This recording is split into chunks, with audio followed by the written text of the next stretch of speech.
Everybody know where you calling from? Or Oh, where you? I'm calling from Brooklyn, New York. Okay, she representing Brooklyn, y'all. Yeah. You know, you come now because I'm face it.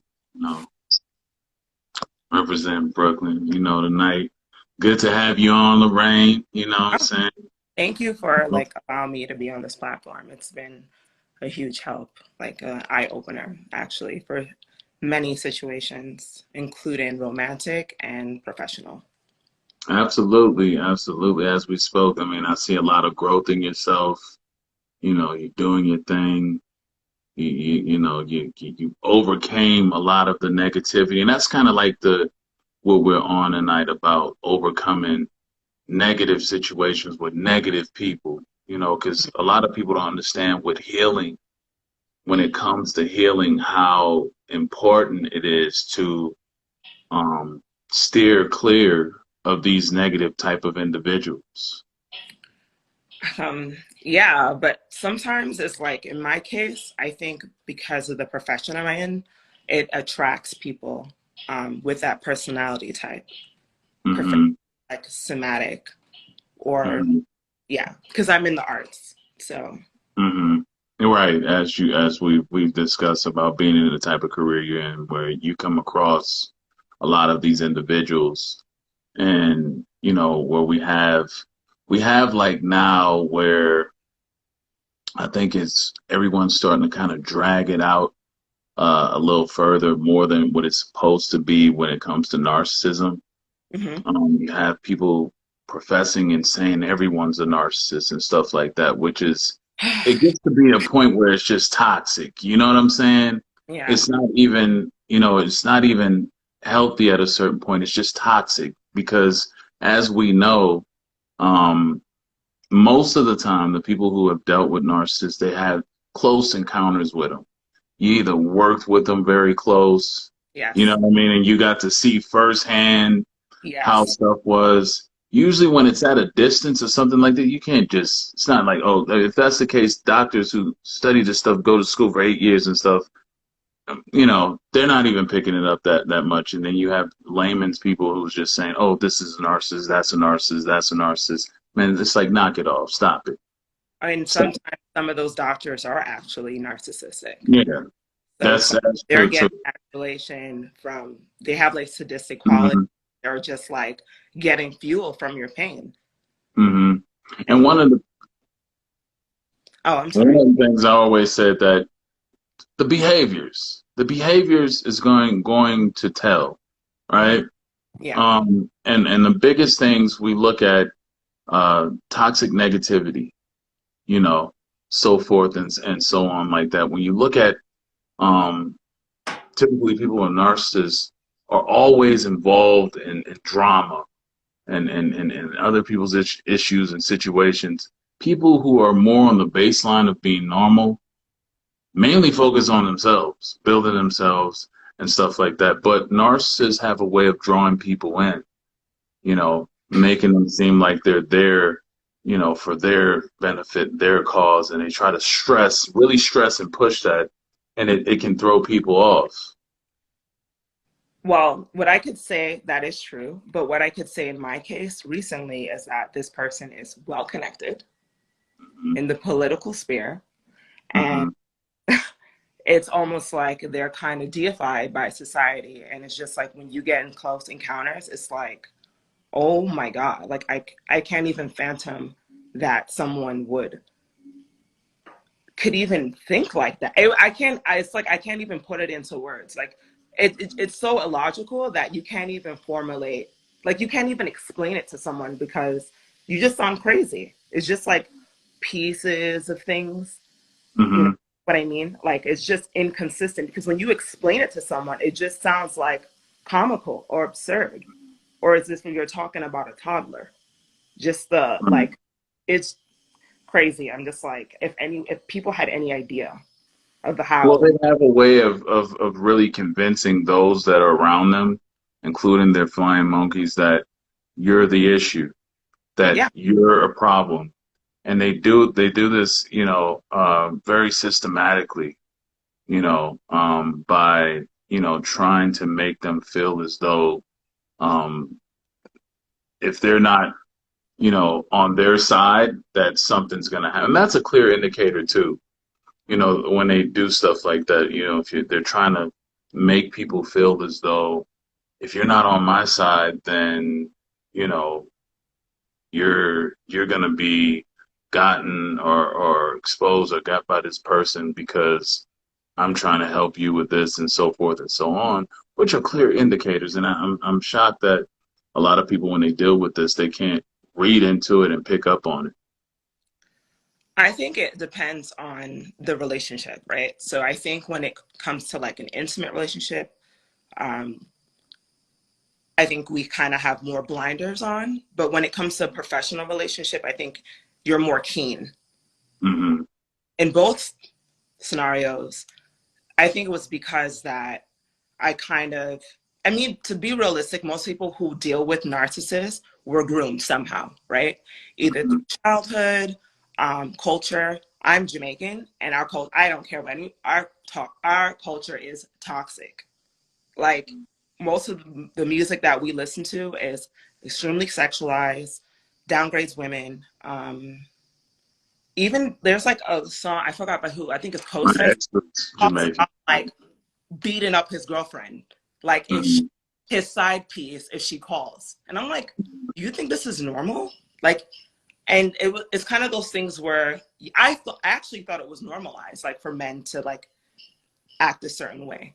And I'm not proud of it, but like, you know, if you're not taught, the world is going to teach you. So within that scope, I felt like that relationship was dragged out. But then in this instance, where it was a career and it was just like, maybe because I was working remotely, I wasn't as connected, and it was just so jarring. So that's why I wanted to thank you that you take the time out to put this content and to have it readily available, because like you are able to like parse the information in a way that's so ingestible to someone who may not have the ability to read the DSM or don't even know what that is. Like, once you see it, you can't unsee it. And, Mm-hmm. and it's scary because you just, I don't know, you just see the world a different way. And it really opens your eyes. Like, even on social media, I feel like I'm ranting, but it's just scary. Like, if you're not aware, and you could easily succumb to this. All And right. especially with my recent situation and the political ties that was involved, like it was that bad. Like, I felt like this person was trying to take my life. So, Mm-hmm. by like the abuse, like it was insane. They're relentless. That's one of the things that you look at with these individuals is they're very relentless in what they do. It's overkill, right? Mhm. It comes from a very envious, um, you know, type of disposition, and there's a lot of malice behind it. And so that's envy is the driving force to these for these individuals to keep pushing and pushing and pushing to try to unravel or destroy someone. It's all based off of the envy and feeling threatened, vulnerable by Really? Is it that? I don't know. Is it? envy. Envy, pathological envy is one of the root things that you get with these individuals. Pathological envy, jealousy, and these things drive the person to want to, maybe in your case, what you were stating about what happened, what other reason would the person want to do that for, right? Yeah. What other reason would they, if you're not doing anything to them, No. then you have to be seen as a threat in some sort of way, right? You have to be seen as a threat, or in some way they're envious. I think There's no, that that particular person that I dealt with would be envious of me. And it's mm-hmm, you're a multimillionaire, you're connected to a very prominent person who is in the White House right now. And I don't see why I work for you, you know, like, really? mm-hmm, I'm just gum smacked. Even like, it's one of those things where I wonder if I can give background without alluding to the person directly. I mean, I kind of did without, but it was one of those things where it's just like insatiable, right? Where this person didn't know what they wanted. And what you did was you kind of set, created like multiple, how can I say it? Okay, so this person didn't know what they want. So what you do is, when you're working with someone, especially for me as an art director, you create multiple assets to think that would appease to that person, right? But within that time, I realized there was no way that I could know this person because there was no consistency ever. I never knew. It felt like I was dealing with a new person once in, like, by the hour. I was like, oh my God. And the thing is, if for some reason, when you're in that situation and you're talking about flying monkeys and then someone is an extremely high profile as this individual, you know, they just have enablers, and it's almost like you're in an environment where like everyone is trying to be the golden child of the narc, or like the person that the narc wants around. And it was like a sink or so, like everyone's just like attacking each other. But it was just like, there's no basis. Like, what are we actually striving for? This person doesn't even know what they're doing or what they want. And what's really scary to me is that these people are able to get away with this and somehow elevate themselves into these high political positions. And I just don't understand, how is that possible? Like, how is it that no one sees this? Well, I think one of the reasons is because of the enablers, the support system that is just like them, right? They have a support system that is just like them in that aspect to be able to uplift them to those positions, well, you know, without any opposition, you know, and that's usually what goes on. That's why because the ones that's supporting are putting them there are just like them in many ways. And so if they follow that same track, they won't reach any resistance that's going to go against them and question them and so forth and so on. If their behavior is out of line or anything like that, they're not going to say anything. You know what I mean? Because they're almost the same type of people that are, you know, collectively working together. So I have a question for you in regards to that. So if they're kind of like a hive mind, I would assume that the other narcissists kind of want to be head honcho. Are they content with like the hierarchy? Like, I don't understand. To me, I thought a narcissist, they want to be top dog. Well, it just depends. It depends on the benefits that they're getting, and it also depends on because their status as well. Right. So if they're in there and it's based on status and they have that light, they don't have to be the top dog to have a little bit of shine, right? They could just have a little bit right in there, and then they'll say, you know what, I've made it here. I'm getting my shine. I'm good. Long as I'm here and I can get enough. I know this one, I know that one, and I'm associated with them. That's enough for a lot of them. Wow, it's really sad. Like, to also, and then I wonder, like, when they abuse, like when they like kind of when they abuse collectively as a group, and I think this could apply to like family, again, my situation professionally, when is it that, like, when they knock off whoever they're attacking on the totem pole, like, aren't they worried that they're going to be next in line? Or are they content, like, with the abuse, like, they're getting abused too? And I just don't understand, like, how could someone be content with being treated so poorly? Like, you mean as far as the flying monkeys or the other narcissistic people? yeah, I mean, to me, I think flying monkeys are narcissistic, right? Right. Well, it's kind of like for them, they have an inflated sense of their inflated ego too as well, and then we have to also be uh, conscientious of the fact that they are delusional as well. So when you have a delusional person, they're not perceiving reality and looking at the consequences of what they're doing in their actions the same way as a person who is not delusional, who's real and practical about things. They're going to have two different ways of viewing the having an outlook, at least, in viewing things versus someone else. you know, and that's the thing that that you'll see and that you'll notice within this. They're going to have two different aspects of how they perceive it. You have someone who's normal functioning and grounded in reality. Then you have someone who's detached from reality, delusional, see things totally different. They're going to take more risks. They're going to do, they're going to just do things which would be contrary to being, well, counterintuitive, at least, in the aspects of what someone who's normal would be. And one thing I want to move on to is like, there's someone who was asking about in how they try to sabotage a person in certain aspects. Now, we know they can try to sabotage someone's career in a relationship. The person could have moved on, right? Got with someone else. The narcissist sees them happy, contented. They're trying to sabotage that, Have you experienced any of that in in what you do, or in your career, or in your relationship thing with a narcissist?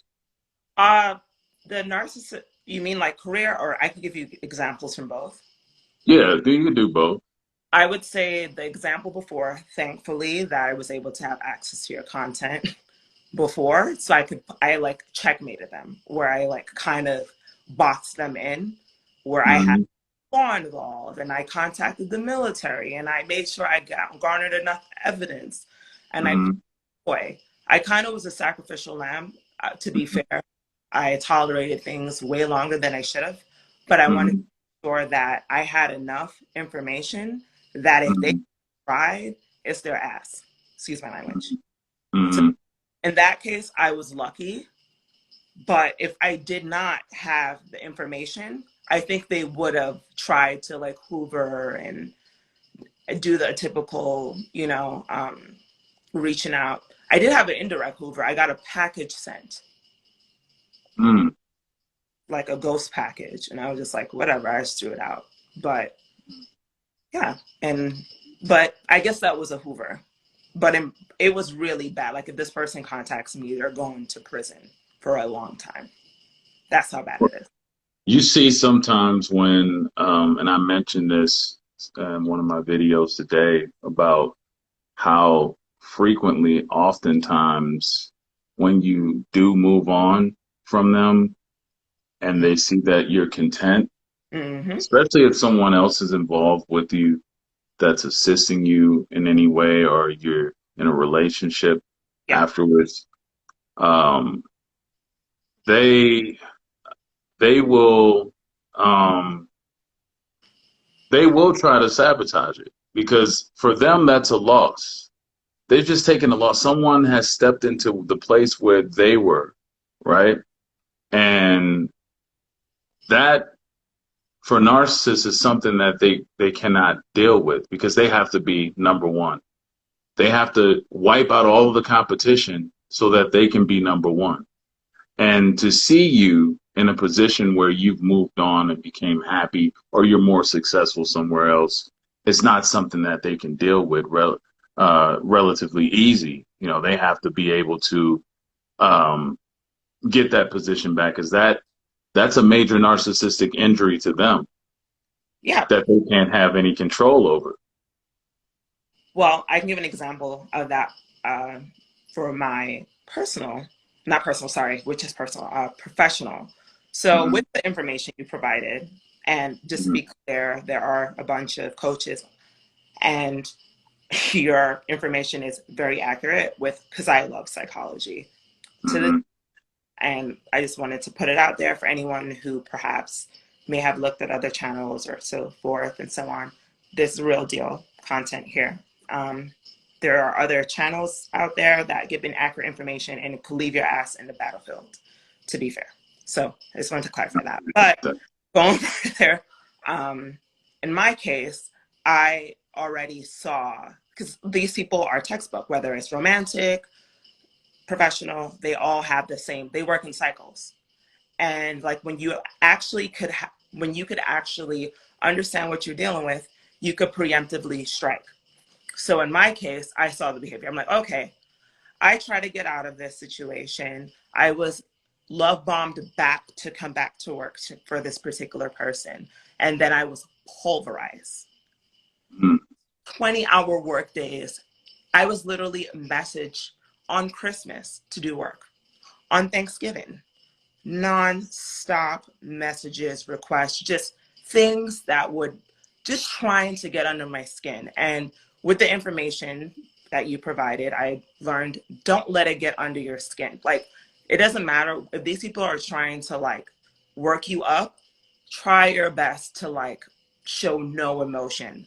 They get angry and it just she became more abusive and more abusive. I'm like, all right, keep playing stupid. I'm going to give you what you want. But the whole time you don't know, when I leave, you're fucked. Excuse my language again. Sorry. I'm just like, I have all this intellectual information which is my design property that you will never have access to. And what these people do, they try to put you in a position where they think you need them.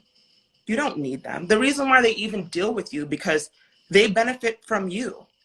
It's a one-sided relationship.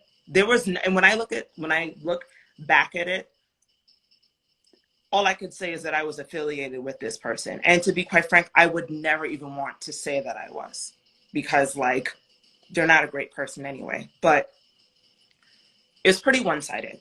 And once you know that, and you know that the power is in your hands, then you could act accordingly.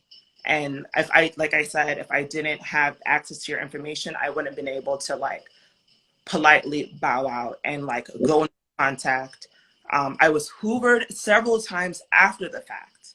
So like I said, I quit. I was asked to come back, and then I was abused and given like a final date to work. So I bossed up, did what I had to do, took the abuse from the flying monkeys or whomever, because they're trying to get to you. And then the funny thing is, when you play their game, if you have to, I would just recommend when you leave, just leave. Don't go back. That's where I messed up. When you want to go, go. When you kind of pander to them, they kind of let their guard down. And that's when you could really plan your escape. So I just did what I had to do, and I got out, and I till this day I'm hoovered, and I'm like, you discarded me, and you're still asking me to work for you? What, you have all these resources. What was I your best source of supply? Like, I don't know, but I don't like a narc, but they will, I don't know. They make you feel, or they try to make you feel like no one wants you, or you don't have any other choices, or they're the best options for you. And they create a reality around you that fits that, you know, because they're literally trying to like pull like for me, it was like 20-hour work days. Imagine living off of 4 hours of sleep for 6 months, nonstop.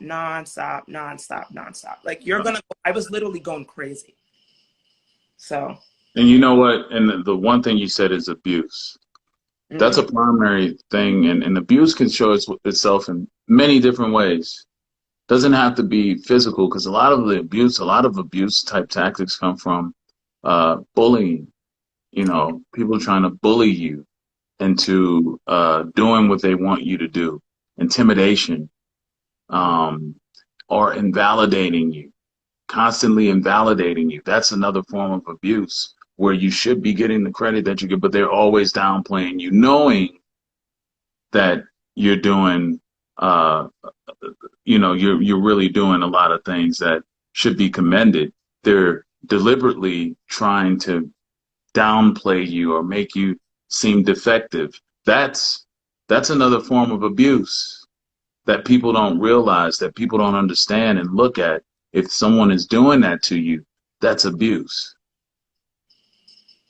Let me see, we got a question coming in. One sec.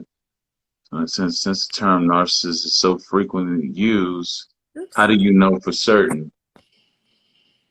That was a good question. I usually say, because it is frequently used now, people are throwing the word out now just if they don't like someone. They're calling them a narcissist, you know, and that's misuse of the word, and a lack of understanding of narcissistic personality disorder. There are other disorders besides NPD, which is narcissistic personality disorder. It's the more popular one now that gets talked about, so people are using it. And a lot of these people are very uneducated in the awareness of narcissism. So what I would say is a big part is you have to have some kind of, consistent interaction with them, right? To where, like you said, Lorraine, like working with one, you got to see it because it's going to show its face. And when it does, the main things you look for is abuse, lack of empathy, and exploitation. They're going to be trying to exploit you some kind of way. Yep. All right. Those are going to be the ones that you're going to always see, that lack of empathy, abuse. There's always going to be abuse followed in it. They'll, you know, uh, talking about you, backstabbers. These are all those type of individuals, which that abusiveness comes into play. And then you're going to have the exploiting you, trying to use you. If you're not useful to them, you're nothing to them. Period. If they can't use you, they can't come up on you. And if you're not willing to allow them to use you, then you become the opposition by default. Now they're trying to, like how she was doing you, overwork you deliberately. They're trying to get under your skin, trying to put pressure on you to make you feel like, oh, let me just give in because I can't take how much they're putting on, how much pressure they're putting on. Let me do what they want. Maybe they'll let up. That's what they want. But when you challenge them, Yep. they keep pressing. They're insatiable. They don't let off. They don't stop. They keep coming with the same thing over and over and over again. A form of intimidation, trying to bully, all these tactics. I think more so if you see people using those tactics and the behavior of the individuals, to answer the lady's question that had a question about that, I think you can start more or less leaning towards that. I'm very careful about generalizing. Being on here giving you all information, I have to be careful about putting statements out about like generalizing. Anyone does this is a narcissist. Anyone does that is a narcissist. That is irresponsible. To have any type of professional decorum in this, you have to be very careful and selective of how you represent the information that you're saying. And so basically, I can't say, and I won't say someone's a narcissist. I don't know them. I haven't had close dealings with them. I can only assume, right? And then listen to the things that are consistent with the patterns of narcissistic behavior. And then I could probably give a better estimate or educated guess on whether or not that individual is a narcissist or not. But a lot of the patterns, that abuse, you're going to see it within narcissists. You're going to see them being exploitative, manipulative, controlling, delusional, magical thinking. Yep. That is one that I'm just like, oh, it doesn't. All of these things are consistent, right? Yep. They're insatiable. They double standards, right? A lot of them are ones that get themselves involved to sabotage individuals, right? Envious, jealous, all these things you will see. Passive aggression. You will see that in them. And if it's consistent, if you see it consistently without any correction, because the main thing about narcissists, they're maladaptive. They don't adjust. They don't stop doing what they're doing. It's maladaptive. And there's that pattern, that the pathology of it never stops. I think for me, it was just like when you set a boundary and they become extremely adversarial, whether it's passive, I think that's a major indicator. Like, and a reasonable boundary. Like, hey, I didn't get 8 hours of sleep. And they're like completely disregarding that. And I'm like, all right, I know what I'm dealing with. No empathy. Hmm. Yeah. Lack of consideration, no Yep. empathy, one-sidedness, all about them getting what they want, you know, no compassion, none of that, and when you see that within these individuals, Hmm. um, that should be your first red flag, right? Um, that should be your first red flag as to you possibly are dealing with someone who is disordered. And that's how I would leave it, and I would go from that point. Um, there's many different capacities that people operate in. I've mentioned about personality styles. There's certain people who have personality styles which aren't they're not the same as a personality disorder because there's adjustments through a personality style where there's no adjustments in a personality disorder. But the personality styles of people, that's short lived. Like if in your example, if you said, "Oh, I only got 80 hours of sleep," and they're usually a very assertive person who wants things done, but they say, "Okay, you only had 80 hours, get some rest. Let's come back and get to this." And you know what I'm saying? But I Never, really need this done. never, That's, that's never. it's a difference. Yeah. Yeah, it's a difference. And that's one of the things where when you see with them, if there's no common courtesy, so to speak, to where if someone where empathy is used, where they could say, man, I could see how they could be tired. They have been working a lot of hours. Let me give them a break, right? If that person doesn't have that within them to even acknowledge that, then you're dealing with someone who, one, they do lack empathy.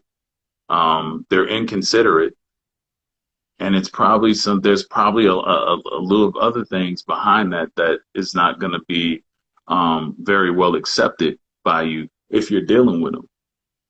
Well, I think for me, and again, I think with these relationships, a lot of people don't hold themselves accountable because there are always red flags, right?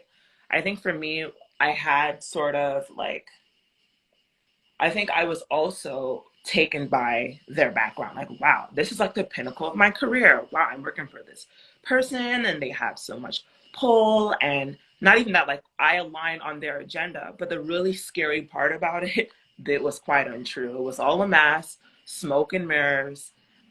They kind of, in this case, where I could say that I am responsible slightly for what happened, I saw how they were treating others. And for some reason, I just assumed, oh, maybe this is a difficult employee, but it's just like when you see someone else being mistreated, it's a major indicator that you're down on the conveyor belt for the abuse because abusive behavior is abusive behavior. We're adults.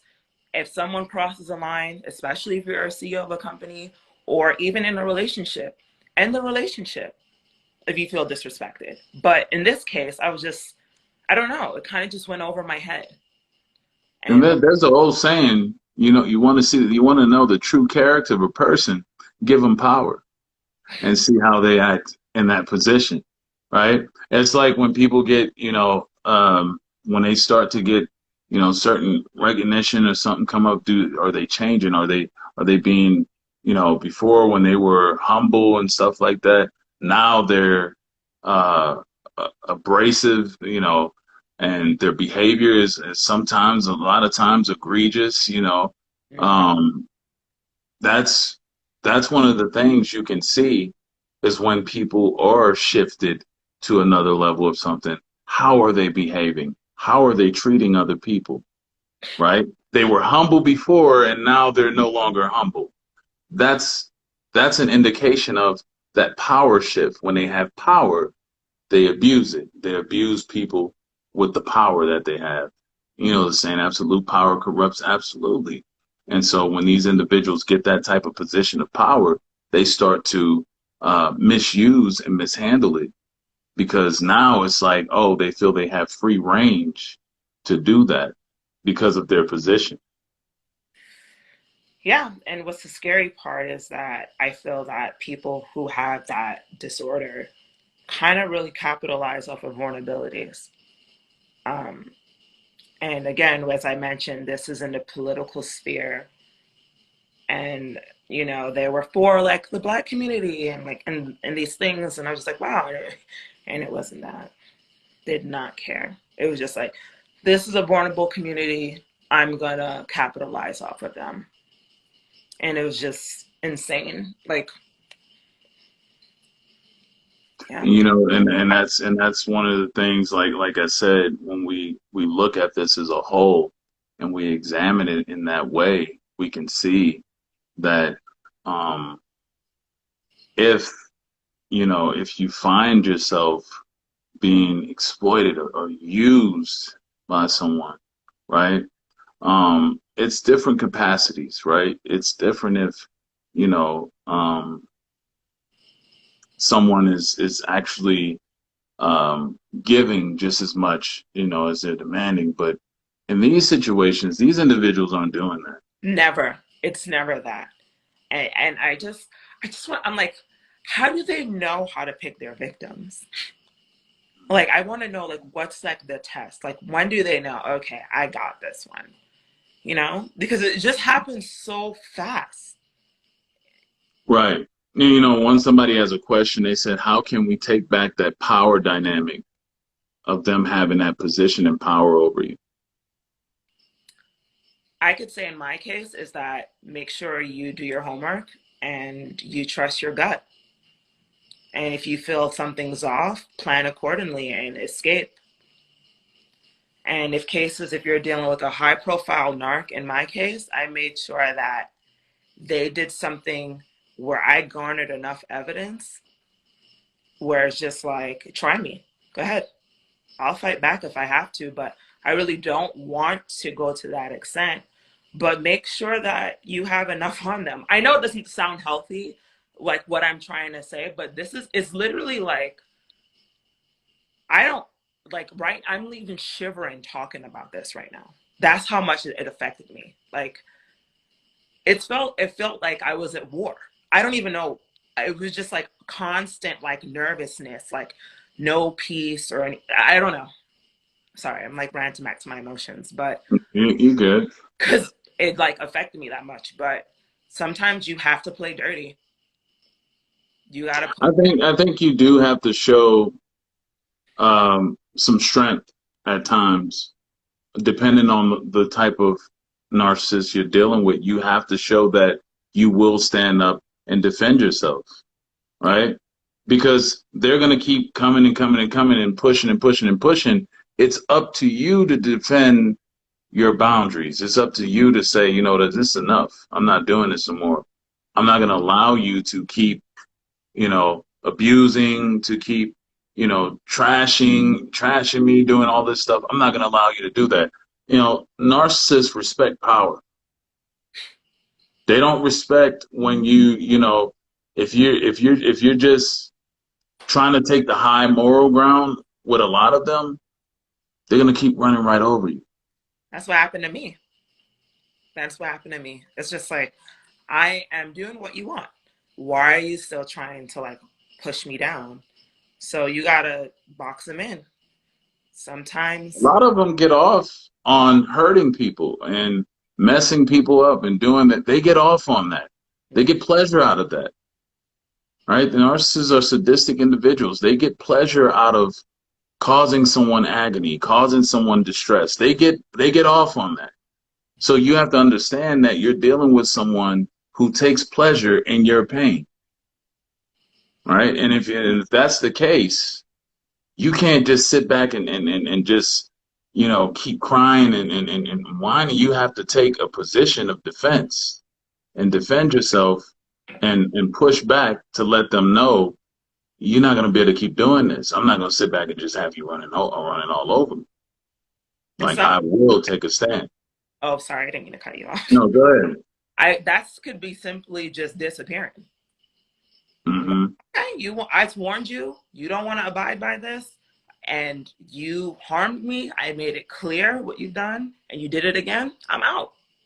And I kind of did something like that, but I did it within the scope of the time frame that I was provided, then this is professional. But I think in romantic cases, if someone's going to cross the line like that, you know, leave.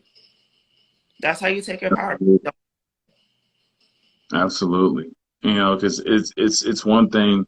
You have a lot of people that will underestimate, you know, people's, like, I like to like think of, you know, people that have been following my channel, following me. They're smart people. They know what's up, and they know, you know, they've taken in the knowledge enough to where now, hell, if they wanted to teach, they could probably, you know, teach us too now. You know, they understand now what they're looking at and how to deal with it, and how to spot things. This is why I always say worrying about getting played by another narcissist is, it only happen if we allow it, because we know too much now. Yeah. We know too much information. We know how to deal with the things that we see. We know if we're dealing with a narcissist or not, and we can quickly eradicate the situation and deal with it accordingly. Like you said, leaving is another way. Just, no, I'm not dealing with this. Bye. Let them deal with that by themselves. You know, that's another way of quickly neutralizing that situation, to where it's that they won't have any pull or effect on the person, because you're not going to stick around for it. You're not going to tolerate it. But in those instances when, well, in my case, where I was like, so that the dedicated partner or the employee, and when you ghost like that, expect hoovering, sometimes very aggressive hoovering. Mm-hmm. So that's another thing too. You ever seen where the cat is catches the mouse, right? But then he's just playing with him. He let him run away, then he's flipping him all around, and then make him think he's gonna let him go, then go chase him and flip him. That's kind of how the narcissist does. That's And smart. it's all about, you become the play toy. Become something that they just want to play with, you know, torture in the same sense.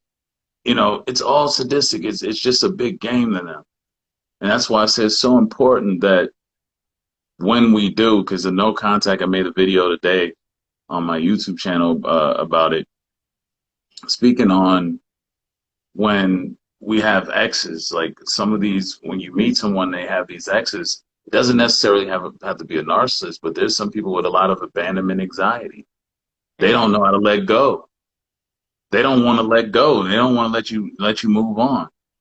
You know, they seeing you in videos on YouTube with red bean and rice, and you know plantains and the baked chicken. They didn't seeing you out with your new partner, with your new boo, eating good. They seen you eating good, scraping the plate good, and they seeing you. They're gonna find a way to try to get back in there. They're gonna try to find a way to get back in there or to disrupt. And this is where that Hoover, a lot of times you'll see that Hoover when they've caught a glimpse of you being happy, Yeah. content somewhere else. Mm-hmm. Even if you was to move on to another, another job or career, and they see you moving up and happy over there, here they come. Because you're not supposed to be able to do better without them. You're not supposed to be able to do better not being up under them. That's how they see it. But it's just crazy that they think that way, and it's just like reality shows otherwise. And it's like it comes to a point where like you accept that you're dealing with a mentally demented person, and there's nothing you could do. Like, there's absolutely nothing you could do to get out of this. And I think that's the grieving part of it. And you feel torn. And when you're referring to like having a partner who has an ex that just wouldn't let go, that's a whole, like, pertaining to that, I feel like those people, when you said abandonment issues, that is the case, but I also think it's control. Absolutely. It will Absolutely. cause a rift in your new relationship. Like, why? I don't know. To me, like, when I'm done with somebody, I'm done with an ex. Like, the world's too big. I'm moving on. Mm-hmm. Maybe I'm petty, but it's like, I don't see the point of talking to exes. If I don't have a business with you or a kid, why are we talking? There's nothing to talk about. Mm-hmm. So I find it weird when people are in relationships and they're like, hey, I'm friends with my ex. To me, that is a blaring red flag. Mm-hmm. Screaming. So, hey. It's about, yeah, about control. They're trying to control you still, even though you're gone. They're still trying to control you, keep you locked in the loop. Because it's like, how dare you move on? No, you can't move on without me. You know, you can't move on. I know how you make peach cobbler. I know you make a mean pan of peach cobbler, and I know you making that over there where you at now. And I can't have that because all of those thoughts is in their head. People start to really see who you were when you're gone, when you're not in their life no more. Now, all of the stuff that you was doing has more significance. They Yeah. didn't appreciate it. It took you for granted. It That's why took you for granted. items, they're rare, and rare items cost more. Yeah. Yeah. And that's true. Once you're gone, that's for them to have to hold that L now. They got to hold that L. And it's best, I said today, if you can move, that's the best. Changing the number is one thing. If you can totally do away with them, then that's the best remedy because they gonna pop up at your house, or leaving that note on a card and stuck between in the screen door.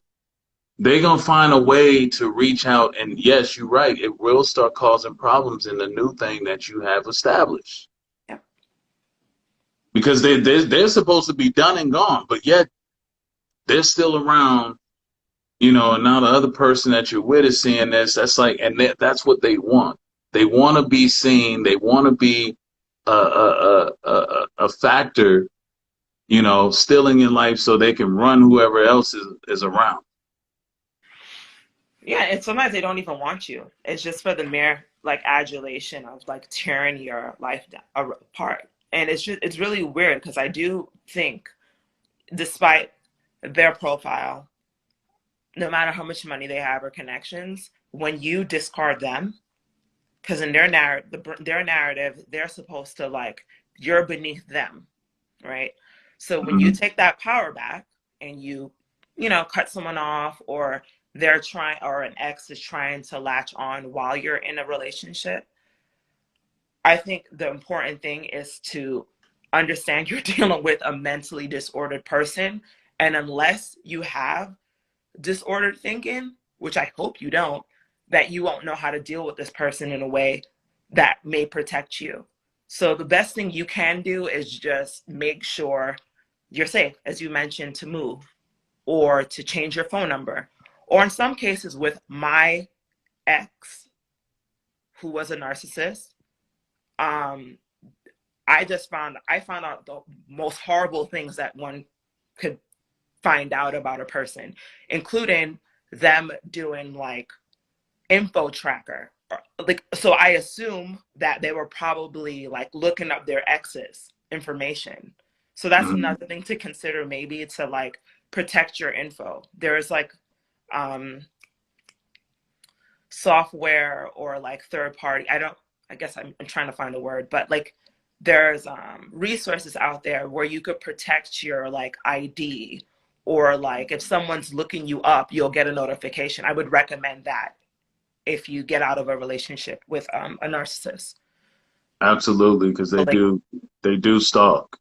They yeah. do stalk, Yeah. So, Miss Lorraine, I won't hold you too long, but we do appreciate you coming on. Thank you. It saved my life. So, Very informative. I want to appreciate everybody that tuned in tonight too, man. Appreciate y'all for being interactive in the comment section, asking the questions.